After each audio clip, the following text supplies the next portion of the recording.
Hello and welcome to Hidden Existence. Hope everybody's doing it all right out there tonight.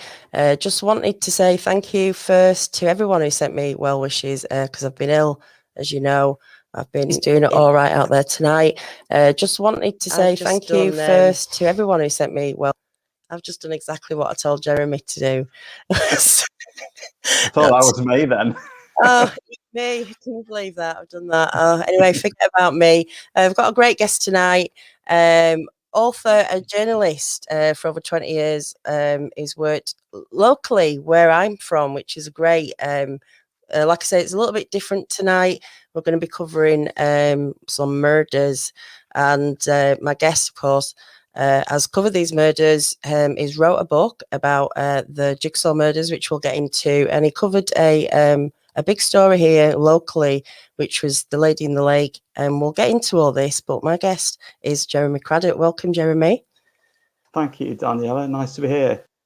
You're welcome. I'm glad you are here. It's weird because I wanted to do something about my town, about where I live, to my audience, because I know a lot of them are in America and Canada, and they do like to see a little bit of where I live. And I started looking into Butt Ruxton because I thought this is quite a big, a famous. Everybody knows about Butt Ruxton in Lancaster anyway.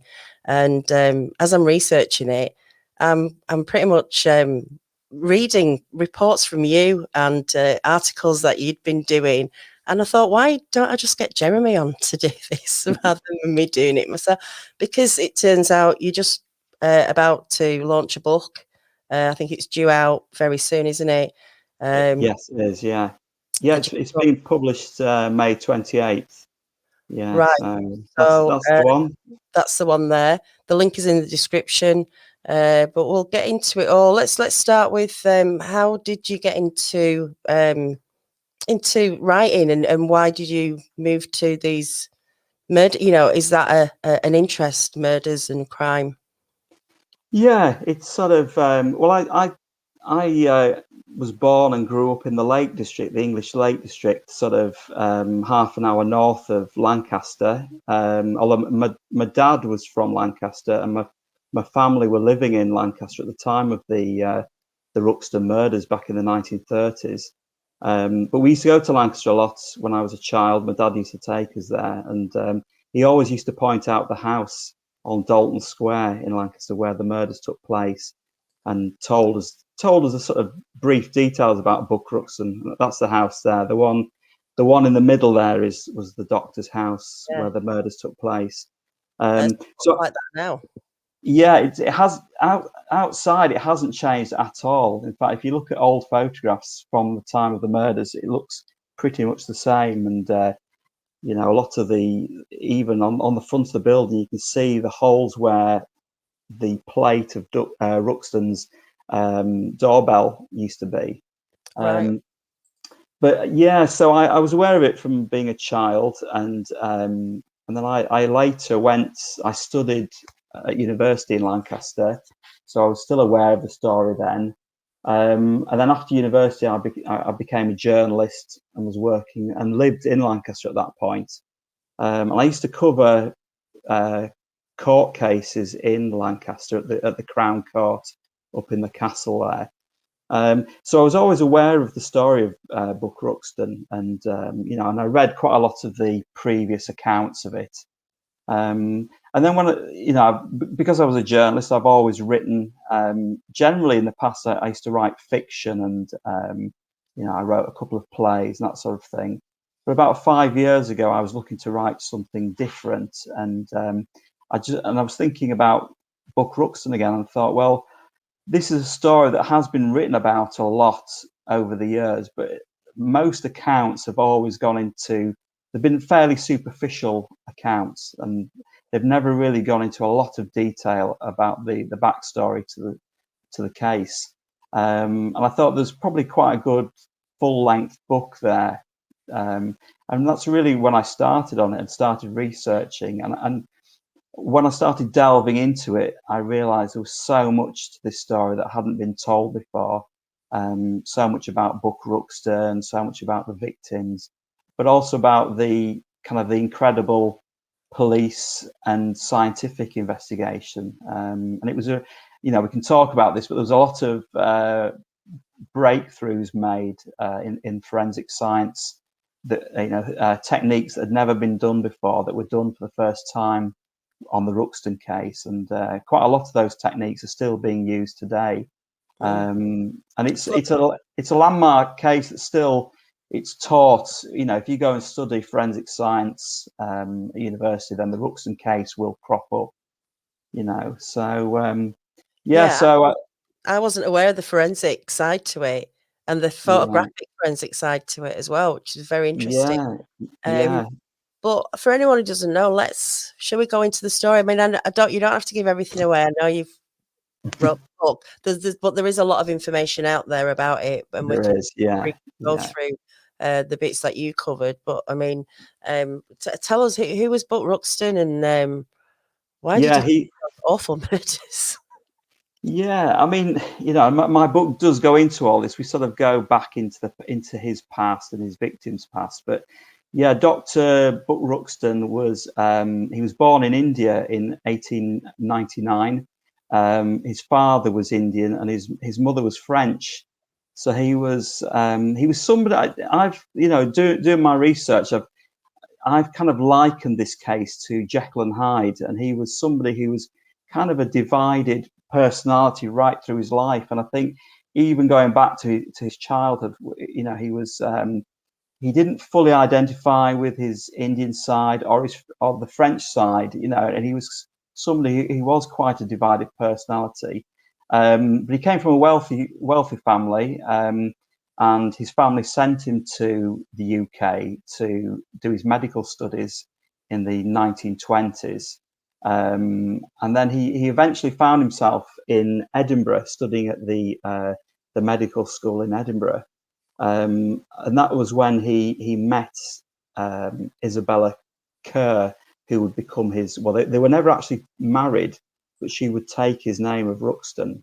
And Buck Ruxton actually was kind of a fiction. That wasn't his real name. He had his sort of given Indian name, which he initially changed when he came to the UK to Gabriel Hakim. Hakim was his real name, but he changed the first part and became Gabriel Hakim. And then he eventually changed it to Buck Ruxton. I suppose he was trying to, fit into British society, and taking on an anglicised name. So he and Isabella met and fell in love in Edinburgh, and she was Scottish, and she was a manager of a cafe on Princes Street in Edinburgh, the main thoroughfare in Edinburgh. And they very quickly fell in love, and had a very, very passionate and torrid love affair. But also quite early on, Ruxton was very controlling, very easily jealous, and Isabella became trapped quite early on. And even though she tried to sort of get away from him a few times, she always ended up coming back to him. And it was almost like there was, they couldn't live with each other or without each other. It was a very, very toxic relationship. I wonder then as well how much harder it was to be on your own with children, or exactly. Stay with someone where you're getting fed and a roof over your head. I think so. I think there was a lot of that, and it was hard. It was harder for women in those days. This is the 1930s when this took place. Women didn't necessarily have the agency that they would have today, and they were kind of had to serve their husbands, and the men were the masters of the house. So it was a very different dynamic in society. And it would be very hard, as you say, for Isabella to have left Ruxton, and get divorced. Divorce was something that would kind of, it was kind of not necessarily taboo, but it would certainly cast a cloud over you if you were to pursue that. So they had their first child in 1929, I think it was, and then in 1930, Ruxton was looking to establish himself as a doctor, as a general practitioner, and he bought the practice in Lancaster. in the north of England, which is where they ended up. And it's quite a grand house on Dalton Square, and he sort of established a practice there, and actually established quite a big panel of patients. And I think he had a couple of thousand patients on his books, Wow. effectively, and was a very popular doctor. You know, publicly and outwardly, he was very popular. He was seen as being a very compassionate doctor. It was the time before the National Health Service, so you know, if you were ill and you needed treatment, then you had to pay for your treatment. Probably a system akin to what they have in the US. But a lot of Ruxton's patients were quite poor and couldn't necessarily afford medical treatment. So Ruxton became quite well known for treating poorer patients for free. You know, he would, if they were in desperate need, he would treat them, and then he would just, he wouldn't send them a bill for their treatment. So he became very popular and was very well respected. And I interviewed a few people whose sort of grandparents had been patients of his and would never hear a bad word against him. But privately, as I say, he was very jealous and controlling of Isabella. And Isabella was very sociable and very popular as well. And she used to like to go out dancing and going to parties in Lancaster. Ruxton was a bit more uncomfortable with that. He was a little bit more conservative and found it difficult to mix in that sense. But he started to suspect Isabella of seeing other men and cheating on him. And I think he put rumours around Lancaster that she was being unfaithful to him. But this has never been proven that she was being unfaithful, and I think a lot of it was going on in his head. And really, between 1930 and 1935, which is when the murders took place, their relationship really went through a lot of rocky phases. And I mean, in the book I talk about his treatment of her, and he would get her to perform acts of penance for anything that he felt that she'd done to kind of bring his name into disrepute. And he would do things like he would force her to run up and down the stairs in the house at Dalton Square, barefoot, 50 times, and he would hold a knife to her to make sure that she did it. Wow. And then she also tried to commit suicide a few times as well. She just got to the point where she couldn't go on, but obviously she didn't succeed in that. And then by about 1935, there was a young man who they were friendly with socially, who was a solicitor at the town hall is directly opposite Ruxton's house on Dalton Square. And this young man worked there, and Ruxton got it into his head that she was having an affair with this young man. And in September 1935, she'd been out to see relatives at Blackpool, which is a seaside resort just down the coast from Lancaster. When she returned on the night of September the 14th in 1935, well, it's believed Ruxton and she had an argument on the stairs in the house, and he killed her.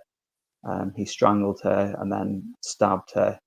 Now, one of the other tragic things about the story is that Ruxton and Isabella had 3 children, and they employed a children's nanny to look after them, who lived in with the Ruxtons. And it's thought that Mary Rogerson, who was their nanny, came out of her bedroom when Ruxton was killing Isabella, and because she witnessed this, it's thought that Ruxton killed her as well. And the next part of the story is really where the name the Jigsaw murders came from, and really what made it kind of a unique case. It's there were obviously no surviving witnesses to what Ruxton actually did, and what we know about the case really came out from the forensic investigations and what was discussed at the trial. But we believe that Ruxton dismembered the bodies in the bathtub in the house at Dalton Square. And then over the course of the next couple of days, he disposed of the body parts in a ravine in the Scottish borders. So about a couple of hours north of Lancaster, just over the Scottish border, near a town called Moffat. There's quite remote countryside sort of north of Moffat, and in fact there's like a landmark, or there's like a hill near there called the Devil's Beef Tub, and it was fairly close to the Devil's Beef Tub where Ruxton disposed of the bodies. Right. That's what they call it up there as well, isn't it? The Beef Tub murders. Yeah, exactly. Yeah, and the actual ravine where he disposed of the bodies became known as Ruxton's Dump sort of years later. Yeah, so that's really the sort of lead up to it and what happened. And then the next part of the story was kind of his efforts to try and get away with the murders and the police and forensic science investigations. So, do you want me to continue with that? Do you want me to talk about that? Or... Yeah, well, I'll just, I said I got some images of, I just love these because they're so old as well. Just the dress, everything that they're wearing. But this was actually in Moffat, and these were some of the investigators. Yeah, the guy on the left there, who in my book actually I describe him as looking a bit like, you know, one of the Thompson twins in Tintin. Yes. That guy, he looks like he's Professor John Glaister, who was he was one of the forensic scientists, and he was called by police. He was brought down from Glasgow University to inspect these body parts at Moffat. That was on September the 29th, sorry, when the body parts were found. So it was 2 weeks after Ruxton had committed the murders. That photograph there, you've got some of the I think the guy on the left is one of the investigating officers from Dumfriesshire Police. The chap on the right, I don't know who that is, but I suspect that could be a journalist. Obviously, the press descended on Moffat and the local area after the bodies had been found. And at this point, nobody knew who the bodies were. They had no idea who had committed the crimes. They weren't even sure how many bodies were there because they'd been dismembered into so many parts. You know, there were 70 body parts recovered. There were 2 heads. They suspected there were 2 bodies, but they weren't certain. And of course, all the bodies had been intermingled. So they really were looking at a human jigsaw puzzle, macabre human jigsaw puzzle, and that's kind of where the name came from. Will he have known that place, being in Edinburgh? I mean, it's not really near, is it? It isn't, but it's on the route, or certainly the old route from Lancaster to Edinburgh. And, you know, it did come out at the trial that he and Isabella had driven over there's a bridge over the ravine where he threw the bodies from, and they definitely drove over that when they used to go to Edinburgh to revisit. So yeah, so they would have passed over that area.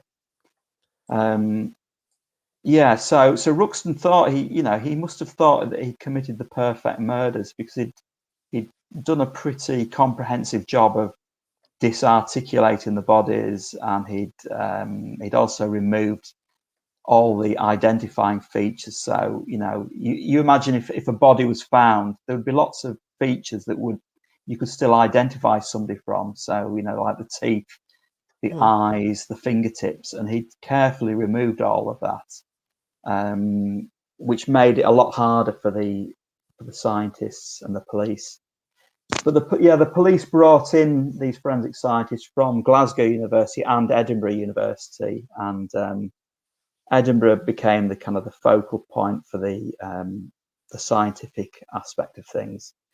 So they set about trying to re-piece together the bodies, and they initially thought that the bodies were those of a man and a woman, Isabella Kerr, or Isabella Ruxton as she was known, she was quite masculine in appearance. You know, and a lot of her remains they thought were those of a man, but then they did establish it was two women, but they still didn't know. They had nothing to go on really. Meanwhile, in Lancaster, Ruxton was trying to cover his tracks, and obviously his wife and his nanny had gone missing, and he was putting stories around that Isabella and Mary had gone to Edinburgh on a trip. And he sort of, where were his children at this point? they were still with him. He was living at the house, and the children were still there. And he had a lot of help in the house, a lot of domestic help, lots of employees. So, you know, he would just tell them that Isabella had gone back to see her sisters in Edinburgh and she'd taken Mary. But, you know, after about 10 days, people were starting to become suspicious, including Mary Rogerson's family, who lived in Morecambe, which is the sort of neighbouring town to Lancaster. And they were becoming suspicious. They would visit Dr. Ruxton and say, you know, where is she? And they weren't satisfied with his answers, so they went to report her missing to Lancaster Police. Now, in Dalton Square, which is where Dr. Ruxton lived, directly opposite is as I said, the town hall. But in the basement of the town hall was the old police station. Oh, right. So it was directly opposite to where Ruxton lived. And there was also down there are the police cells, and then in the room above, on the floor above, is the police court. So Mary was reported as missing, and the police circulated her description to newspapers across the north of England and to Scotland. And the Daily Record, which is the Glasgow newspaper, they printed a story about this missing housemaid and nanny from Lancashire. And it just so happened that the Chief Constable of Dumfriesshire Police saw this report and wondered whether there might be a link with the bodies that had been found. So he rang Lancaster Police and spoke to the Chief Constable of Lancaster Police, a chap called Captain Henry Van, who was based in Lancaster. And then straight away, you know, the police forces started to put two and two together. The police had actually been called to Ruxton's house a few times because of domestic arguments between Ruxton and Isabella. So they knew that Ruxton was quite hot-headed, temperamental. And really over the course of the next few days, as the police were piecing together the mystery, I suppose the finger of suspicion started to point to Ruxton. And it culminated with his arrest in early October. And what they were kind of piecing it together and building a case against him, or building evidence. Ruxton didn't realise what was going on, and on the night he was arrested, Captain Van called him to come over. They said they had some information about Isabella, and I think Ruxton must have thought that they were going to say, you know, you're in the clear. There's no evidence against you. And he went across Dalton Square, went to see the police. But when he walked in, he was confronted by, you know, quite a lot of detectives from Lancashire and from Scotland, and he must have realised then that the game was up. And he was, sorry.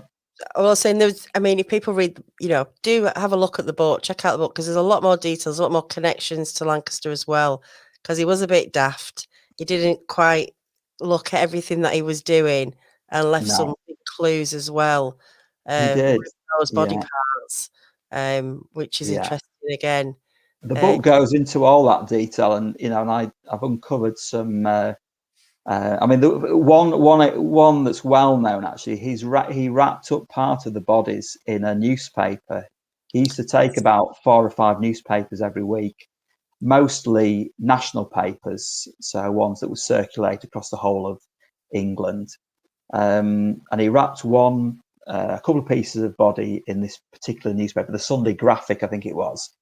But the police and the investigators realised that there was a report on this piece of newspaper that related to Morecambe, the Morecambe Carnival that had taken place. Now, Morecambe is, with all due respect, Morecambe Carnival isn't going to have much interest to people in London. So they were wondering, why is this on the front page of this national newspaper? And they realised that it was a special edition of this paper that only circulated in Morecambe and Lancaster. So that was one. I mean, there's so many things like this in this case, but that was one of the pieces of evidence that was very damning, and that kind of helped to nail Ruxton, really. And also, like you say, the new, well, the forensics, the kind of first time maybe piecing these things together. I think you've frozen up now. We'll wait to see if we can get Jeremy back. Oh, you're back. You're back now. I'm back. Yeah, I don't know if that was my wife. My Wi-Fi. I'm back. Yeah. It's fine. They pieced. I've got one of this image here. Is them putting this body together? Yes. I think this is Isabella. I think Isabella Ruxton's.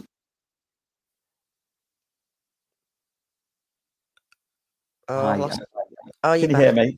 Yeah, I can hear you. That's Isabella's. Yes, yeah.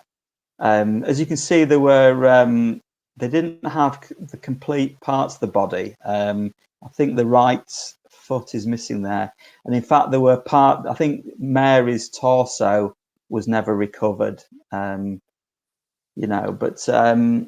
they were able to when they pieced the bodies together. I mean, there's so much creative evidence that was done. What this photograph here shows one of the breakthroughs that they made. It was the first time that police had taken photographs of skulls, for example, and superimposed onto photographs of the believed victims to try and prove that these are the skulls of these women. So you can see on the right there, you've got, in fact, I think those are both photographs of Isabella Ruxton with the skulls. Yeah. It's amazing, isn't it, how they've done it? Yeah, and obviously it's a technique that's used a lot now, but it was the first time that it had been done, and it had to be very carefully done because they obviously had the skulls, they had the heads of the victims. They had to sort of assemble them on a frame and tilt them at certain angles so that they could be photographed at exactly the same angle and at the same proportion as the photographs of Isabella when she was alive. Yeah. And what they did was the photograph of Isabella that's underneath the skull there was a professional portrait that had been taken by a photographer in Lancaster, a chap called Cecil Thomas, I think the name was, and he had a studio in Market Street in Lancaster. So the police went to him and they used the same camera and the same studio space to recreate the photograph, if you will, so that they were able to, and the same sort of distance between the camera and the focal point where Isabella would have been sitting. So they did that with Isabella. It was a bit harder with the Mary Rogerson photograph. I think you might have a photograph. I've got a photo of Mary, but not reconstructed one. No, the photograph on the left is Isabella standing in the gate, or the gate of her parents' house in Morecambe. So that's Thornton Road in Morecambe. That's Mary. That's Mary, who was the children's nanny. Yeah. I did wonder. I thought that must be Morecambe, but I didn't realise it was Thornton Road. if you know Morecambe, Yeah. that's Thornton Road, and if you stand in front of that house and look to your left, that's where the Morecambe police station is now. Right. Oh, got you. Which Yeah. has become quite well known because of the ITV series The Bay. But but that's Mary's house there. So it's the end of Terrace House. But the scientists went back to the house and they put like a measuring stick in that gateway, a 5-foot measuring stick, because Mary was 5 foot tall, and they were able to take the same photograph, obviously without anybody standing there, but just with the measuring stick, and then compare it with Mary's, or the remains that they believed was Mary. And that was another piece of evidence where they led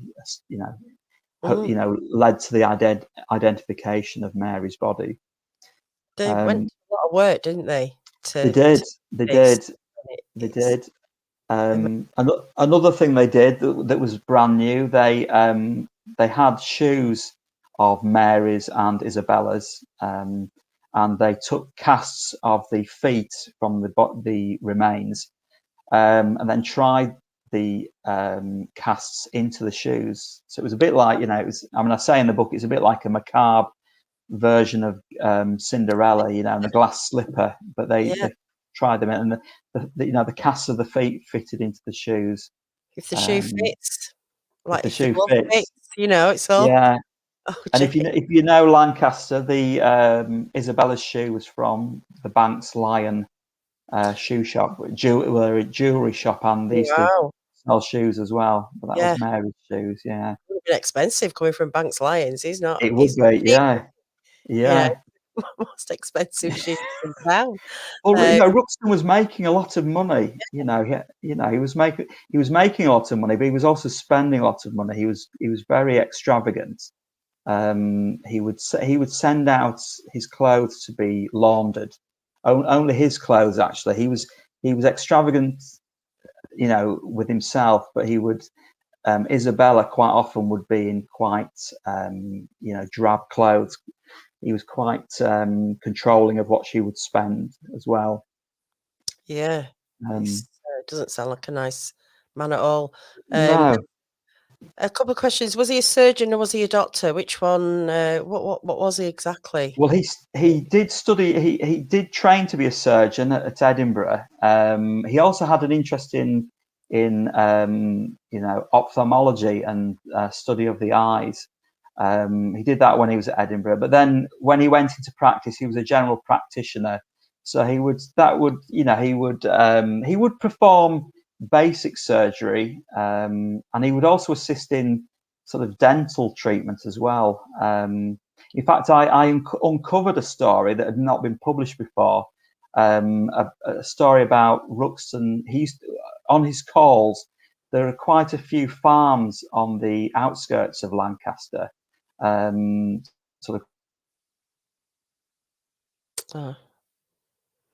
Froze again. What shall I do? Shall I put up? I'll wait for him to come back. Yeah, the house there in the middle, the building, the door in the middle. Are you back? No. Get in there. Towards Corma. You totally froze up there. Hi, sorry about right at the crucial bit. Yeah, right at the crucial bit. Can you hear me bit. now? Yeah, you were saying that just on the outskirts, there's kind of farms around Lancaster. Yes, he used to go and visit the farmers there and sort of treat them. And there was one young girl who came from quite a poor family in Lancaster, who she was nearly blind, actually. So because she couldn't see very well, her family couldn't afford to keep her at school, so they sent her out to work at a farm. And she would do things like feed pigs, and give them pig swill and that sort of thing. And Ruxton saw this girl when he was out there and asked who she was. So the farmer told him who she was and explained that she was nearly blind. And he had a look at her and he said, "Bring her to my surgery on Saturday, and I'll operate on her. And he did that. She went, and he must have done a fairly basic operation on her and wrapped a bandage around her head. And then a few weeks later, she went back, and he unwrapped the bandages from her eyes, and she could see at long last. And she recounted this story years later to this lady who I interviewed, who'd known her when she was much older. So she was completely indebted to Ruxton for restoring her sight, really. So he did have this compassionate side. But as I said earlier, I think he was very much a Jekyll and Hyde. You know, he was popular in public, but not a very nice man in private. Yeah. You know. So there was another fascinating. I don't want you to give too much away, because obviously I want people to get your book, but it is out there. Another interesting bit of forensic history, I guess. Something for the first time that was used or found. Do you want to go into that a little bit? Is that the maggots? Maggots, yeah, which is Yeah, fascinating. I mean, I didn't have a clue about this, and yeah. never It was this. well, John Glaister, who was the scientist who you saw in that photograph. You know, he was a lot of his work was involved in investigating deaths and helping the police as well. And he always, whenever he would go to a scene where a body had been found, he would always take sample maggots from the bodies. You know, I mean, I hope nobody's eating whilst they're listening to this, because it's pretty grim. But yes, he would take that, and when they were trying to establish how long the bodies had been in the ravine, they couldn't really establish it. They were looking at things like the weather, and there'd been quite a lot of rain in the days after Ruxton had chucked the remains into the ravine, and it had washed quite a lot of evidence away. But Glaister had this idea that maybe if he took the maggots from the body remains and took them to an entomologist, an expert in insects at Edinburgh University, that it might actually prove quite useful in working out how long the bodies have been there. And so it proved. The entomologist confirmed that they were the maggots from a common housefly. And they were able to work out that the bodies had been in the ravine for about 2 weeks. So Glaister took this evidence with him when he was giving evidence at Ruxton's trial, and he spoke to the prosecutors and said, "Look, I've got this evidence, and it's fairly incriminating, and it's incredible." Actually, the prosecutors said, "Actually, I think the maggots might be too much for the jury. You know, they can handle all the stuff about the mutilated bodies, but if you start talking about maggots, we might have people passing out here." So they said, "Please don't mention it in your evidence." And Glaister said, "Well, I won't do, but if I get put on the spot by Ruxton's defence barrister, I will produce it." But as it turned out, he didn't bring it up at the trial, but it was used by, at the stage when they were trying to establish a link between the bodies and the missing women.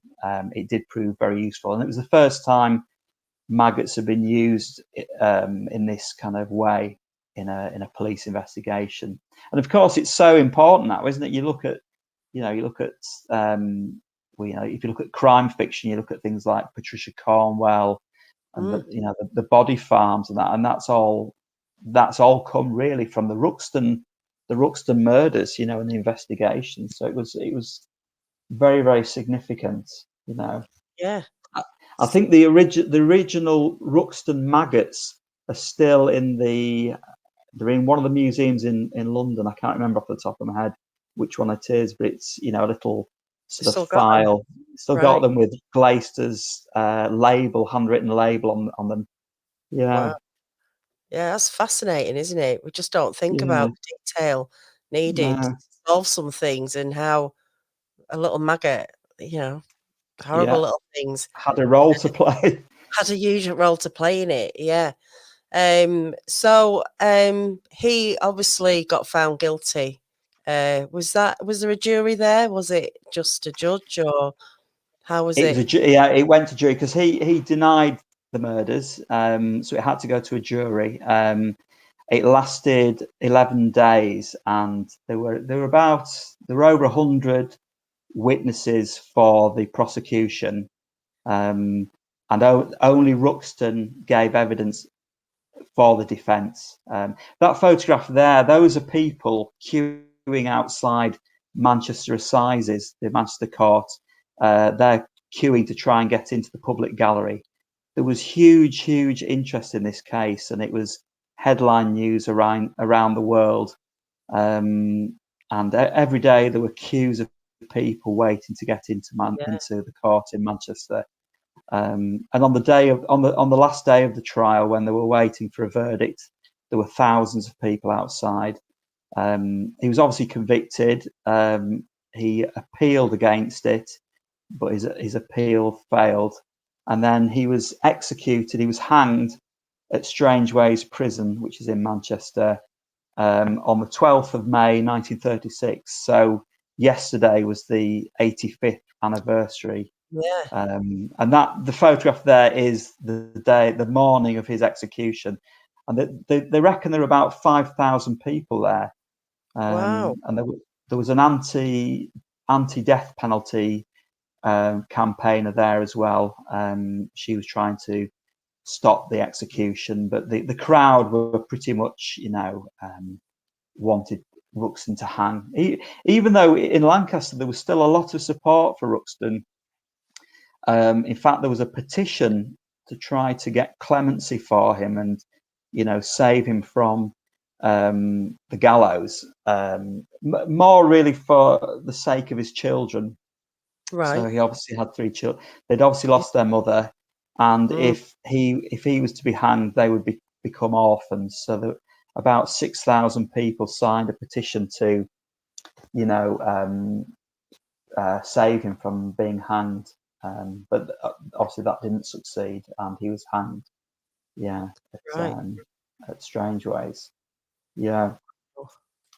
Wow. But, what a life! What a mess! Yes. Yeah. Just out of whatever his issues were. Clearly, I don't know how a woman with 3 children could really have time to, especially back then. And because he didn't give her the money to dress herself nicely or to look after herself. I can imagine, she didn't have a very happy. Probably the last thing she wanted to No. do was having an affair with someone, being put down the way she was. Yes. Yeah.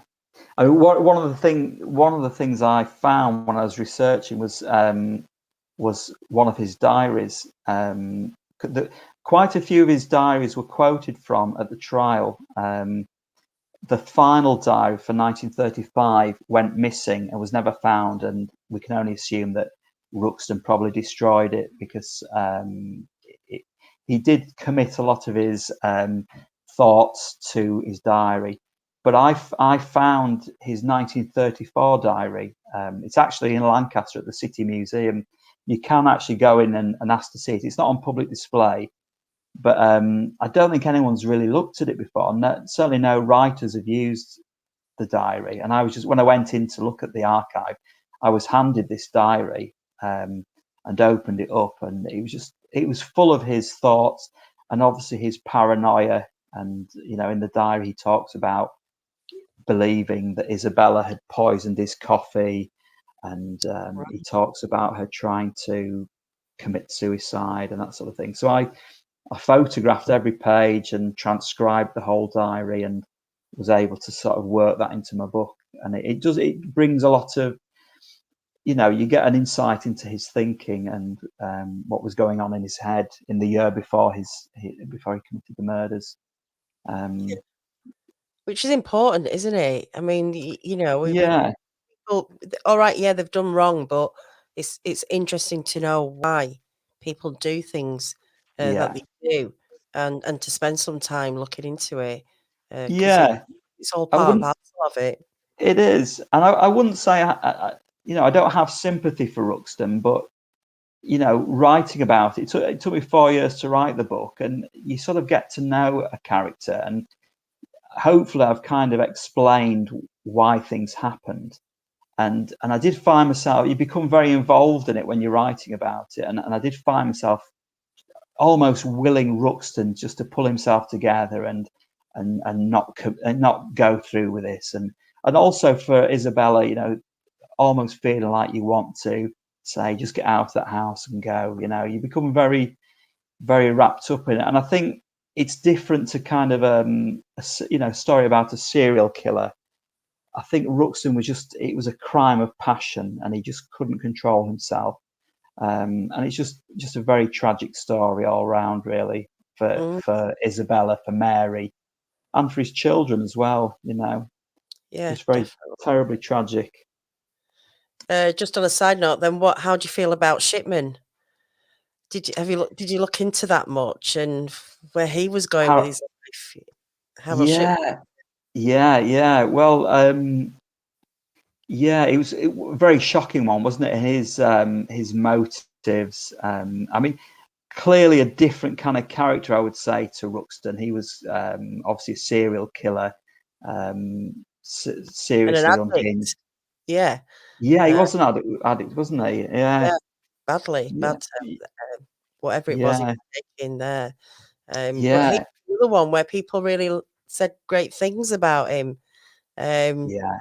he was I think popular and he I was think killing. that's the thing, isn't it? I think and certainly going back to the 1930s, doctors were kind of pillars of society and respected almost without question. I think nowadays we're more critical, and we still give due respect to doctors and that, but we wouldn't necessarily take things at face value the way things would have been with Dr. Ruxton, and certainly as they were with Harold Shipman.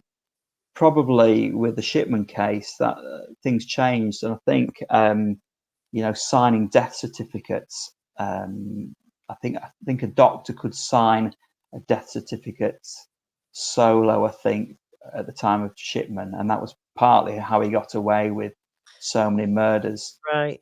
I think after Shipman, a death certificate, or certainly the process, had to involve more people to verify a death. I think. Yeah.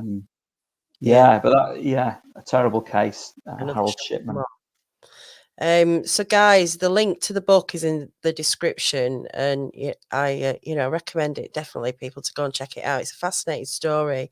How many of the books have you wrote? Someone asked earlier. I think it was Jean.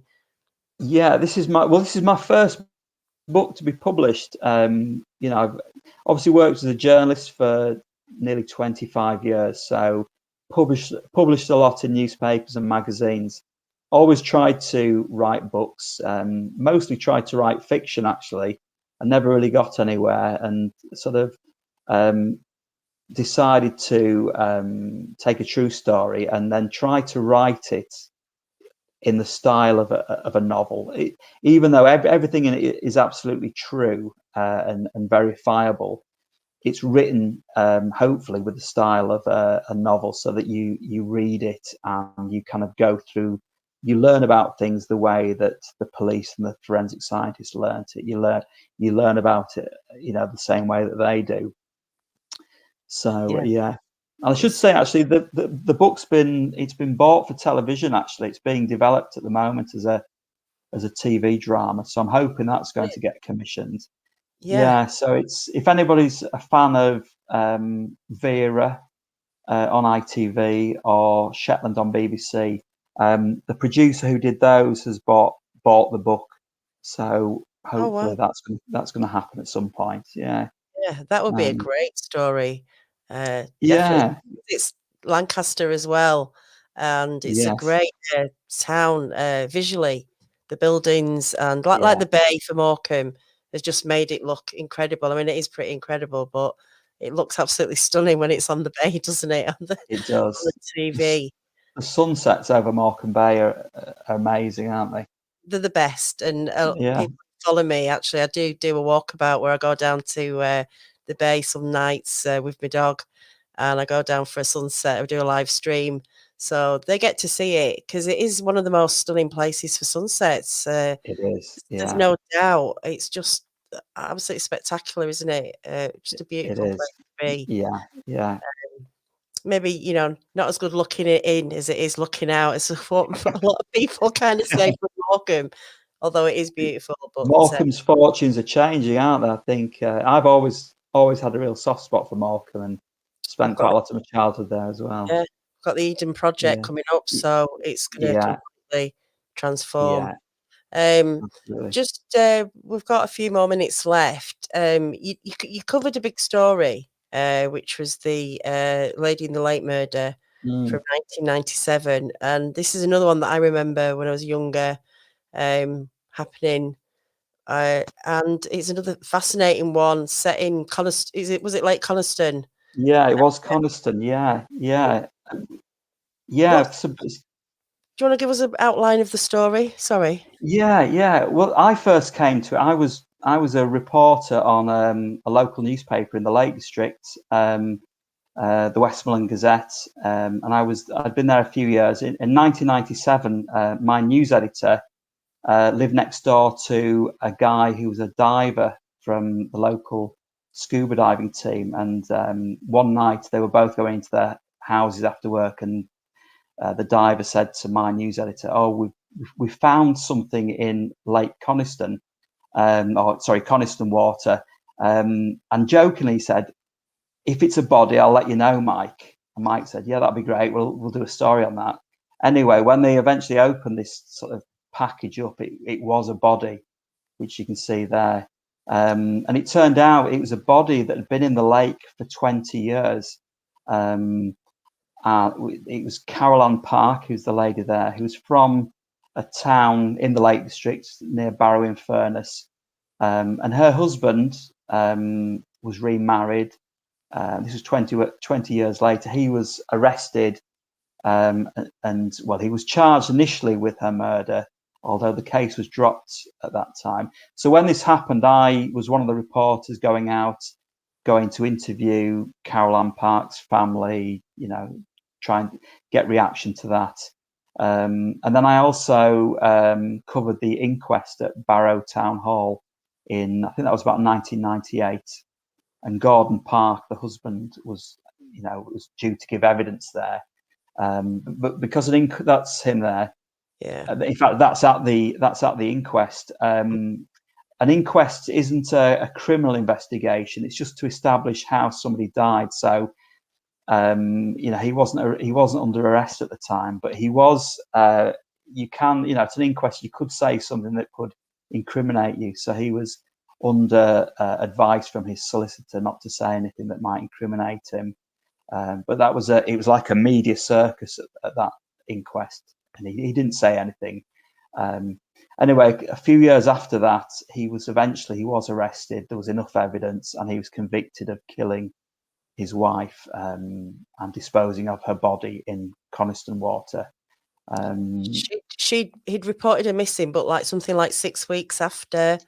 It was Yeah, like a long period, wasn't it, before he'd reported her missing? yeah. I think they didn't have a very happy marriage, and I think it is factual that she'd gone off with other men. They'd separated, but he reported her as having gone off with somebody else. But he was convicted of killing her and disposing of her body in Coniston Water. He had a boat on Coniston.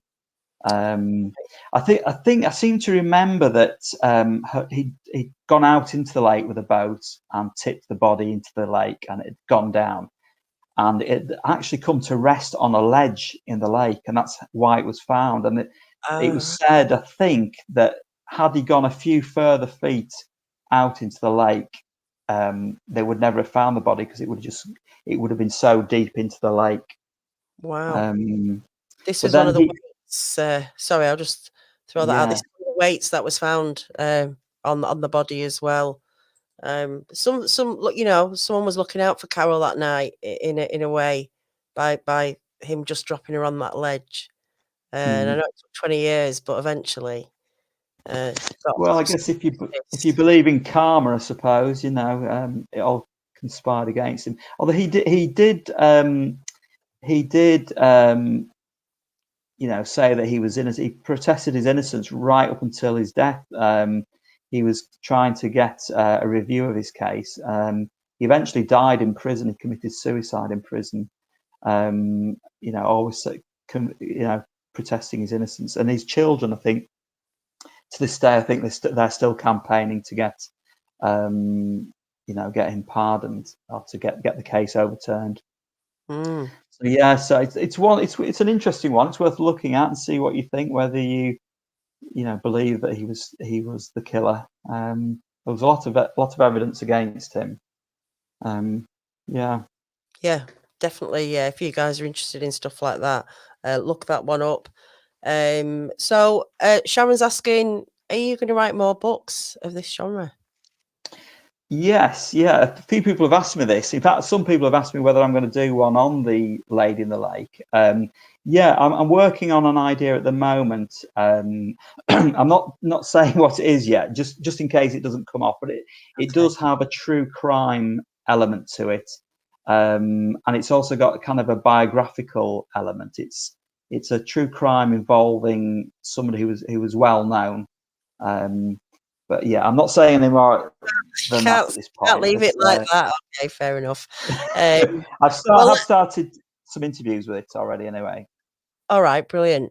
Well, let us know anyway. I mean, if it's something interesting, you know, come back and we can talk about it. Yeah, definitely. But I've really appreciated you coming on tonight. I know it's late for both of us, to do it, considering we both live in England. Don't know why we're up at 1 in the morning, but like I say, a lot of my, you know, American followers love English crime, you know, anything about England, and crime again. It's a fascinating subject. Jean Hudson, we've got one more question. Daniela, who does Jeremy think Jack the Ripper was? I haven't got a clue, and there's lots of theories, aren't there? Yeah, I think Patricia Cornwell believed it was Walter Sickert, the English painter. But yeah, I've no theories on it really. But I've read all the books that probably everyone else has read as well. Yeah. Not gonna do anything on that one. Do you think? It's been. It's been covered, hasn't it? I mean, yeah. I think publishers as well. They do want you to bring something new to a subject. And Jack the Ripper is such a a crowded field. In fact, I don't know if people have read the book The Five by Hallie Rubenhold, and she looks at the case from the perspective of the victims rather than the killer, and tells their stories. That's a good one as well. But, yeah, that sounds like an interesting. It's called The Five. Yeah, definitely worth checking out. Right, brilliant. Well, thank you again, everyone. Thank you for having me. You're welcome. Links are in the description to his website and also to where you can find a copy of his new book that is coming out. When is it? Tomorrow or at the end of the month? Sorry. It's May the 28th, and you can get it as a hardback, an ebook, and also as an audio book as well. Oh, brilliant! So it's in every format. Yeah, that's published by the History Press. Okay. Yeah, so there's links to that, and you can order it now. Pre-order it, I guess. Obviously, because there's a link to it. Yeah, that's great. So guys, thanks for joining me tonight. I will see you back here on Saturday night. Gonna have Shane Carpenter on, maybe Randy Harrington if he can join us as well. So until then, everyone, you take care. Have a good night. Thanks again, Jeremy, and I'll see you all soon.